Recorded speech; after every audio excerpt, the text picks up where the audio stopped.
Hello my dear friends, मैं आज़ाद sir. आपका अपना YouTube channel mentor study point में स्वागत है। जैसा कि दोस्तों आप जानते हैं कि मैं आप लोगों को आपके अपने YouTube channel mentor study point के माध्यम से मैं आप लोगों को आधुनिक भारत का क्लास दे रहा हूँ। इस आधुनिक भारत के अंतर्गत दोस्तों अभी तक मैंने आप लोगों को कई सारे चैप्टर का अध्ययन कराया है और अब हम लोग भारत में अंग्रेज़ों की उपलब्धियों की चर्चा कर रहे हैं।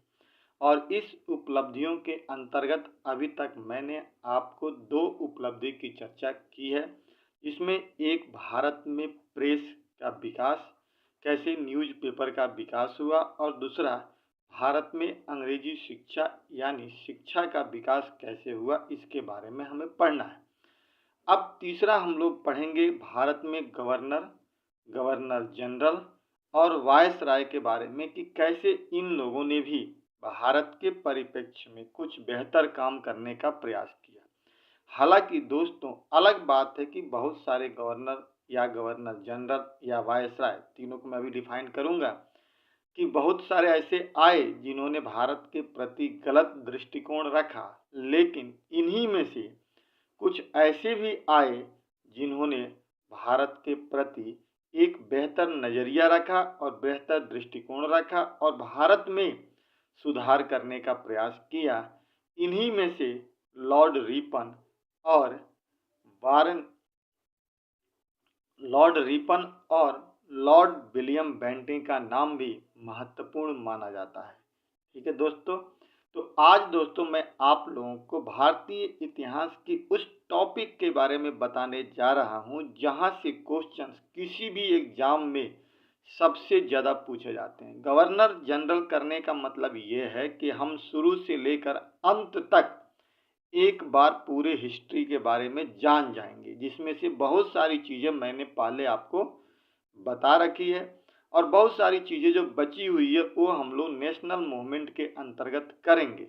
और उस नेशनल मूवमेंट में जब हम करेंगे तो वहाँ पर भी इसे कंप्लीट कर लेंगे, लेकिन फिलहाल अभी गवर्नर जनरल जब करेंगे तो बीच बीच में वो सारी चीज़ें हम लोग करने का प्रयास करेंगे जो अभी तक मैंने आपको नहीं बताया है। ठीक है दोस्तों, पहली बात तो ये है कि यहाँ से क्वेश्चंस आपके बहुत इजी और सिंपल और आसान तरीके से पूछे जाते हैं और हर एक एग्जाम में क्वेश्चन आते हैं गवर्नर जनरल से रिलेटेड। ठीक है, इनके कार्यों के बारे में, इनके कामों के बारे में तरह तरह के सवाल पूछे जाते हैं और कई बार तो इनके कंसेप्ट से ही क्वेश्चंस आ जाते हैं, जैसे हमने अभी आपको डिफाइन करके कुछ बताया है। दोस्तों इसी बीच मैं आपसे एक बार बता दूं कि जो व्यक्ति नए चैनल से जुड़े हुए हैं वो प्लीज़ चैनल को सब्सक्राइब कर दें और ज़्यादा से ज़्यादा अपने दोस्तों के बीच में वीडियो को शेयर करने का प्रयास करें और इस वीडियो को दोस्तों अंत तक देखने का प्रयास कीजिएगा, क्योंकि मैं बहुत बेहतर एक कंसेप्ट बताने वाला हूं इसके अंतर्गत। देखिए, सबसे पहले हमारे यहाँ गवर्नर हुआ करता था जो बंगाल का होता था। इसे हमने कंसेप्ट के आधार पर बांटा। 1757 से लेकर 1772 के बीच में हमारे यहाँ गवर्नर होते थे जो बंगाल में होते थे, जिसमें सबसे पहला गवर्नर जो था बंगाल का रॉबर्ट क्लाइव था और अंतिम गवर्नर जो था बंगाल का वो वारेन हेस्टिंग्स था। सवाल यहाँ से दोनों बन गया। उसके बाद हमारा आता है गवर्नर जनरल की प्रक्रिया। अब गवर्नर से गवर्नर जनरल हो गए और 72 के बाद 73 में जब रेगुलेटिंग एक्ट आया था, मैंने आपको बताया था संवैधानिक विकास के अंतर्गत, तो जब 1773 में रेगुलेटिंग एक्ट आया तो उस समय बंगाल के गवर्नर को अब बंगाल का गवर्नर जनरल बना दिया गया। ठीक है, यानी अब वो एक कदम ऊपर उठ गया और वैसी स्थिति में 1773 में बंगाल का गवर्नर जो था वही वारेन हेस्टिंग्स बना। जो पहले 72 में गवर्नर था वही आगे चल करके वारेन हेस्टिंग्स गवर्नर जनरल बना दिया गया। क्लियर। अब यहाँ से गवर्नर जनरल आगे चलते रहे कहाँ से, तो 1773 से बंगाल तक।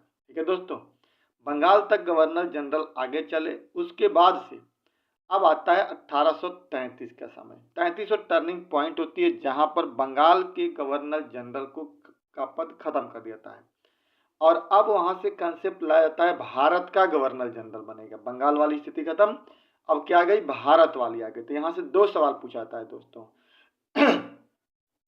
पहला सवाल कि बंगाल का अंतिम गवर्नर जनरल कौन था, तो लॉर्ड विलियम बेंटिक था। ये तो एक सवाल बन गया जो आप याद कर लेंगे कि बंगाल का अंतिम governor general Lord William Bentinck था। और यहीं से सवाल आता है कि तो भारत का पहला गवर्नर जनरल कब बना, चूंकि 1833 में ही बना, तो वो भी बेंटिक ही था। यानी यही बंगाल का अंतिम भी हुआ और यही भारत का प्रथम गवर्नर जनरल हो गया, जो अक्सर सवाल यहाँ से पूछा जाता है। यहाँ तक क्लियर हो गया दोस्तों। अब हम चलते हैं, गवर्नर हो गया, गवर्नर जनरल हो गया, अब हम चलते हैं वायसराय की तरफ। थोड़ा जगह की कमी की वजह से हमने संक्षिप्त में लिखा, बाकी मैं बोलता हूं तो आप इसे सुन करके लिख लीजिएगा। अब वायसराय जो बनना शुरू हुआ, तो ये 1857 की क्रांति के बाद 1858 में जो भारत शासन अधिनियम आया था, उसी के तहत बंगाल भारत के गवर्नर जनरल को वायसराय की उपाधि दे दी गई। अब यहाँ सवाल आता है कि बंगाल भारत का अंतिम गवर्नर जनरल कौन था, तो लॉर्ड केनिंग था। और वही अंतिम गवर्नर जनरल भारत का पहला वायसराय भी बन गया, जो लॉर्ड केनिंग ही था।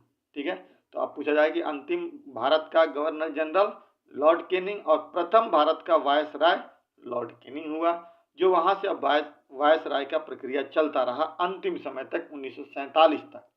भारत का अंतिम वायसराय जो था वो कौन था, विदेशी माउंटबेटन। कहता है कि सवाल पूछता है कि स्वतंत्र भारत का अंतिम विदेशी वायसराय कौन था, लॉर्ड माउंटबेटन।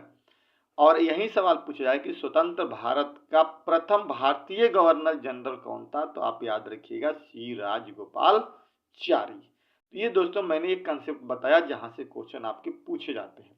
अब हम गवर्नर जनरल की शुरुआत की बात करते हैं कि कैसे प्रक्रिया यहाँ से शुरू होती है और कैसे आगे बढ़ता है। तो दोस्तों मैंने आप लोगों को पहले बता रखा है कि पलासी और बक्सर का युद्ध कब हुआ था। 1757 और 1764 में दोनों युद्ध हुए थे। कह रहा है कि पलासी एवं पुनः बक्सर के युद्ध के बाद बंगाल अंग्रेजों के हाथ में आ गया, ये हमने पहले भी पढ़ा है। अब यहाँ की व्यवस्था उनकी मुख्य जिम्मेदारी थी। पलासी युद्ध में कलायू की महत्वपूर्ण भूमिका को देखते हुए युद्ध विजय के पश्चात कलायू को बंगाल का गवर्नर बना दिया गया, जो मैंने अभी शुरू में चर्चा किया। ठीक, तो अब बंगाल का पहला गवर्नर कौन बन गया, गवर्नर जनरल नहीं, गवर्नर बन गया कौन, रॉबर्ट कलायू। अब यहाँ से प्रक्रिया शुरुआत होती है बंगाल के गवर्नर की। ठीक है दोस्तों, तो एक बार हम लोग चर्चा करते हैं रॉबर्ट कलायू के बारे में। हम लोग पढ़ते हैं रॉबर्ट कलायू का ऐसा माना जाता है कि भारत में इसका 2 बार का शासनकाल था। 18 साल की उम्र में ये इंग्लैंड से भारत आ गया था यहाँ पे शासन करने के लिए। अब बताइए कितनी चतुर और चालाक इंसान रहा होगा। जिस उम्र में हम लोग पढ़ाई करते हैं उस उम्र में रॉबर्ट कलायू यहाँ पे शासन करने के लिए भारत में भेज दिया गया था। इसकी बहादुरी को देखते हुए बहुत ही कम उम्र में इसकी मृत्यु भी हो गई थी। रॉबर्ट कलायू 1757 से 60 तक बंगाल का गवर्नर बन करके रहता है। और फिर दोबारा जो काल आता है उसका, जब यहाँ पे आता है तो 1757 रॉबर्ट कलायू 2 बार आता है यहाँ। एक तो 1757 से 60 तक रहता है, जो जहाँ 60 तक, और दूसरा उसका शासनकाल होता है 1765 से लेकर 67 तक। यानी पहला शासनकाल 5 साल का, दूसरा 2 साल का शासनकाल उसका होता है बंगाल के गवर्नर पद के रूप में। ठीक है दोस्तों, कलायू के द्वितीय कार्यकाल में 1766 ईस्वी में रॉबर्ट कोर्ट ऑफ डायरेक्टर्स के आदेश पर बंगाल और बिहार की सीमा से बाहर कार्य कर रहे सैनिकों को दिया जाने वाला दोहरा भत्ता बंद कर दिया गया। परिणामतः सैनिकों ने विद्रोह किया, जिसे हम लोग श्वेत विद्रोह कहते हैं। तो सवाल यहाँ से पूछा जाता है दोस्तों, श्वेत विद्रोह कब हुआ था, तो 1766 ईस्वी में हुआ था, जो दोहरा भत्ता बंद देने के लिए, मतलब एक ही काम के लिए 2 बार वेतन नहीं दिया जाएगा जो पहले दिया जाता था। ब्रिटिश राजनीतिक वर्ग ने कलायू को बड़ी बड़ी नींवें रखने वाले की संज्ञा दी, जबकि लॉर्ड मैकाले ने कहा कि हमारे द्वीप जिसने बहुत से वीरों को जन्म दिया है, वे बिरले ही इतने महान व्यक्तियों को जो शास्त्रों तथा सूझबूझ से अलंकृत किया हो जन्म दिया है। रॉबर्ट कलायू के बारे में कहा था बहुत ही तेज तर्रार व्यक्ति था। जब रॉबर्ट कलायू 67 में यहाँ से चला गया दोस्तों, बहुत पैसा लेकर गया था। यहाँ से कहा जाता है कि उस जमाने में 4,01,102 लेकर के गया था करोड़ रुपया यहाँ से। उस जमाने में जब 1765 की बात है, तो आप उस 4 करोड़ की तुलना आज से कर लीजिए कि कितना रुपया ये लेकर के यहाँ पे गया था। हालांकि वहां जाने के बाद इस पे के ऊपर केस भी चलाया गया था, कुशासन का। मृत्यु भी इसकी हो गई थी बहुत ही अल्प आयु में। हालवेल। इसके बाद कलायू के प्रथम कार्यकाल के बाद थोड़े समय के लिए स्थानापन्न गवर्नर बना हालवेल। काल कोठरी की घटना का प्रत्यक्षदर्शी था। मैंने बताया था कि काल कोठरी की घटना जिसे हम लोग ब्लैक होल की घटना कहते हैं। ठीक है। अब वेसिंटॉट आया इसका। वेसिंटॉट 1760 से लेकर 65 तक बक्सर का ऐतिहासिक युद्ध इसी के काल में हुआ था, 64 में। ठीक है दोस्तों। उसके बाद वेरेलस्ट आया था, जो द्वैत शासन के दौरान आया था, 1767 से 69 तक रहा, मतलब 2 साल के लिए रहा ये लोग। ठीक है, 69 तक रहा, क्योंकि 1767 तक तो वही रहा था रॉबर्ट क्लाइव, 67 से 69 तक बंगाल का गवर्नर रहा। कार्टियर जो था 1769 से 72 ईस्वी तक द्वैत शासन के दौरान ही बंगाल का गवर्नर ये भी बन करके रहा। उसके बाद दोस्तों आता है वारेन हेस्टिंग्स, जो 1772 से 74 और फिर 74 से लेकर के 85 तक भारत में रहेगा। 2 कार्यकाल ये भी पूरा किया। यह बंगाल का अंतिम गवर्नर था जिसने बंगाल के द्वैत शासन को समाप्त कर दिया था। मैंने आपको बताया था 1765 से लेकर के 72 के बीच में दोस्तों बंगाल में द्वैत शासन चला था, जिसके दौरान बंगाल में बहुत बड़े अकाल भी पड़ी थी और 1/3 जनता वहां पे साफ हो गई थी। उस जमाने में 1 करोड़ से ज्यादा लोग मरे थे। तो अब अंदाजा लगा सकते हैं। तो बंगाल का अंतिम गवर्नर कौन कहलाएगा? Warren Hastings. और पहला कौन कहलाया? तो रॉबर्ट क्लाइव। अब यहाँ से आगे बढ़ते हैं। बंगाल के अब गवर्नर जनरल की बात आती है, जिसको आज हम लोग करेंगे यहाँ तक। ठीक है ना, बंगाल के गवर्नर जनरल आज कंप्लीट करेंगे, भारत का गवर्नर जनरल अगले वीडियो में करेंगे दोस्तों। तो इसको ध्यान से समझिएगा लास्ट तक। अब आता है बंगाल के गवर्नर जनरल। 1773 ईस्वी में रेगुलेटिंग एक्ट पारित किया गया, जिसके अंतर्गत बंगाल के गवर्नर को अब अंग्रेजी क्षेत्रों का गवर्नर जनरल कहा जाने लगा। और अब पूरा का पूरा वो क्या बन गया? गवर्नर जनरल के पद के रूप में आ गया। अब आ रहा है वारेन हेस्टिंग्स, जो 1774 से 85 तक रहा। यही व्यक्ति फिर से अब पहले बंगाल का गवर्नर बना, फिर बंगाल का गवर्नर जनरल बना दिया गया। 72 में वारेन हेस्टिंग्स बंगाल का गवर्नर बना तथा 73 के रेगुलेटिंग एक्ट के तहत 1774 ईस्वी में इसे बंगाल का प्रथम गवर्नर जनरल बना दिया गया। मैंने अंडरलाइन कर दिया दोस्तों, इसे याद रखिएगा। इसने कलायू द्वारा लागू द्वैत शासन प्रणाली को समाप्त कर दिया, 72 में समाप्त कर दिया तथा इसी के शासन काल में 1773 में रेगुलेटिंग एक्ट तथा 1784 में पिट्स इंडिया एक्ट भी पारित हुआ था, जो हम लोगों ने पहले पढ़ लिया है संवैधानिक विकास के अंतर्गत। 1773 ईस्वी के रेगुलेटिंग एक्ट के प्रावधानों के अंतर्गत 1774 में कलकत्ता में एक सुप्रीम कोर्ट की स्थापना की गई थी, जो मैंने आपको बताया था, जिसका मुख्य न्यायाधीश एलिजा इम्पे था। हेस्टिंग्स ने राजस्व वसूली की प्रक्रिया में सुधार करते हुए बोर्ड ऑफ रेवेन्यू की स्थापना की। देखिए सब दोस्तों याद रखिएगा ये लोग। तथा न्यायिक सुधार करते हुए 72 ईस्वी में प्रत्येक जिले में एक दीवानी तथा फौजदारी न्यायालय स्थापित किया। ठीक है दोस्तों, आगे कह रहा है कि वारेन हेस्टिंग्स की प्रेरणा पर 1776 ईस्वी में एन.बी. हेल्लेक ने मनुस्मृति का अनुवाद ए कोड ऑफ जेंटू लॉज के नाम से किया गया तथा विलियम जोन्स तथा कोलब्रुक की डाइजेस्ट ऑफ हिंदू लॉ प्रकाशित हुई। हेस्टिंग्स के कार्यकाल के दौरान ही सर विलियम जोन्स ने 1784 में मद्रास में एशियाटिक सोसाइटी ऑफ बंगाल की स्थापना की थी। वारेन हेस्टिंग्स पर इंग्लैंड में महाभियोग का मुकदमा चलाया गया था और फिर उसको वहां पे की गई थी। तो दोस्तों ये इसमें से कुछ चीज़ें तो मैंने पहले ही चर्चा कर दिया है, जैसे सर विलियम जोन्स ने 1784 में एशियाटिक सोसाइटी ऑफ बंगाल की स्थापना की थी। हम लोग डेवलपमेंट ऑफ एजुकेशन की बात कर रहे थे, तभी हमने पढ़ा था शुरुआत। तो इस प्रकार से दोस्तों वारेन हेस्टिंग्स के बारे में ये कहानी है। अब वारेन हेस्टिंग्स के बाद यहाँ पे आता है लॉर्ड कॉर्नवालिस। मुख्य मुख्य चीजें अंडरलाइन जो है याद रखिएगा। कॉर्नवालिस जो है एक बहुत बड़ा जमींदार होता है और इसी के समय में भारत में अस्थाई बंदोबस्त लागू किया जाता है, जिसे जमींदारी व्यवस्था या इस्तेमारी के नाम से भी जानते हैं। ये 1786 से लेकर 1793 तक था। कहा जाता है कि कॉर्नवालिस ने प्रशासनिक व्यवस्था को व्यवस्थित करने के लिए 1793 ईस्वी में एक नियम बनाया, जिसे कॉर्नवालिस कोड के नाम से जाना जाता है। इस कोड के अनुसार कॉर्नवालिस ने कार्यपालिका और न्यायपालिका की शक्तियों का विभाजन कर दिया। इसके द्वारा जिला कलेक्टर से दीवानी अधिकार ले लिया गया तथा दीवानी मुकदमों की जांच के लिए प्रत्येक जिला में जिला न्यायालय की स्थापना की गई।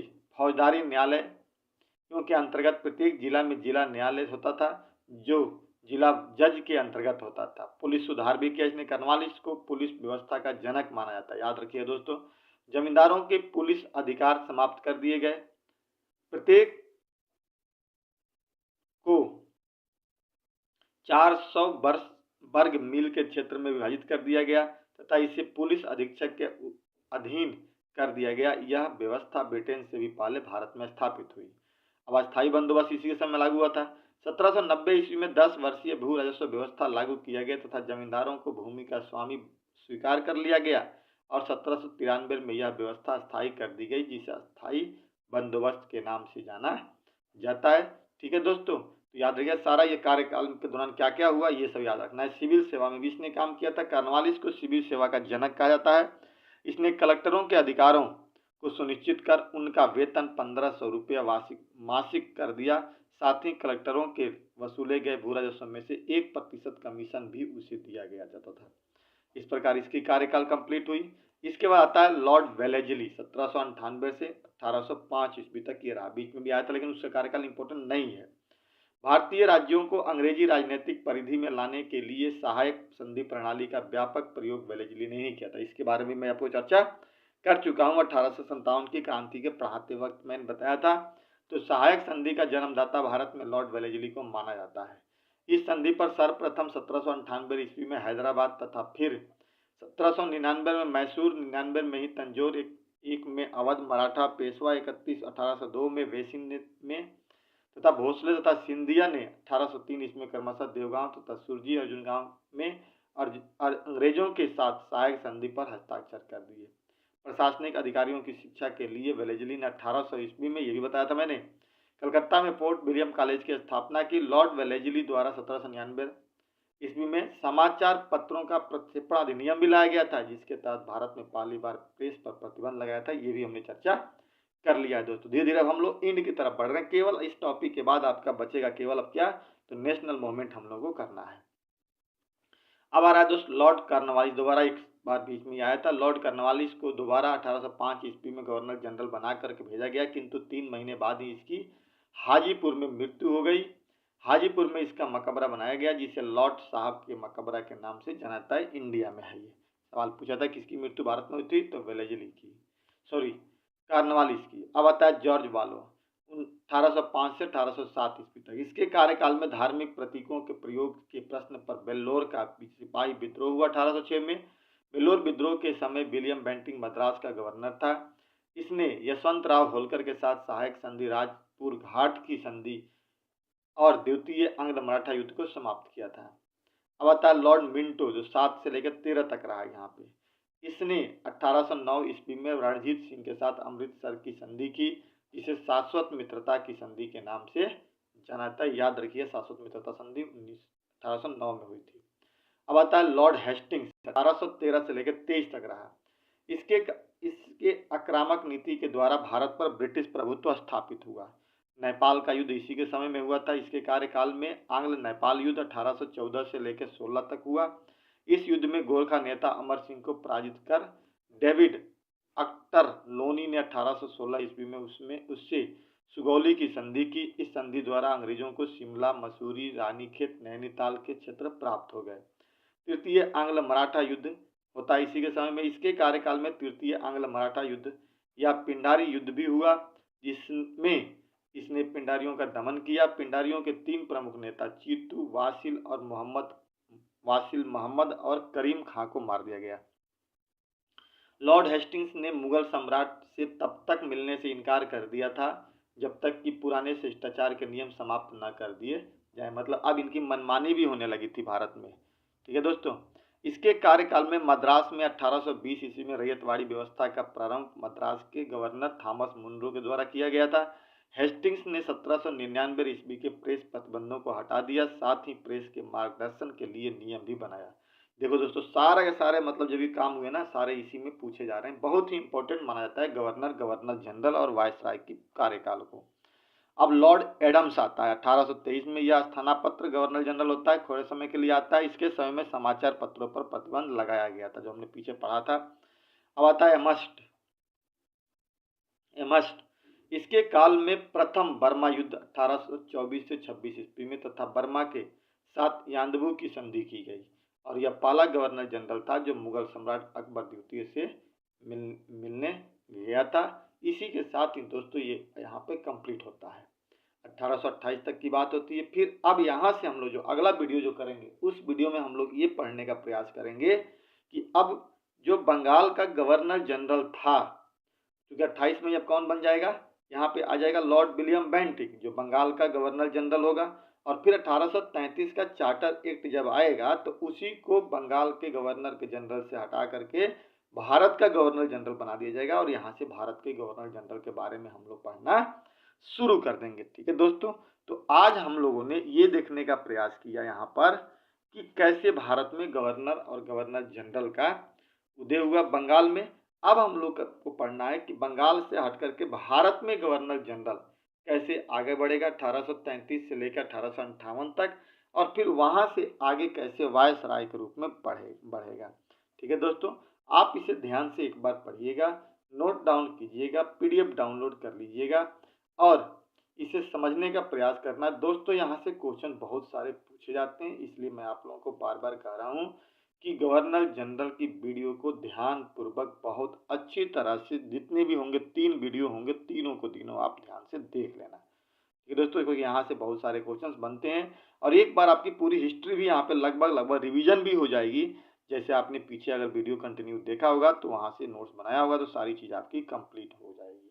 ठीक है दोस्तों, तो आज हम लोग यहीं पर इस वीडियो को समाप्त करते हैं। ठीक है दोस्तों, जो भी व्यक्ति नए चैनल से जुड़े हुए हैं वो चैनल को सब्सक्राइब कर दें, और जो पुराने हैं वो उनसे रिक्वेस्ट है कि इस वीडियो को ज़्यादा से ज़्यादा अपने दोस्तों के बीच में शेयर करने का प्रयास करें। इसी के साथ ही जय हिंद, जय भारत।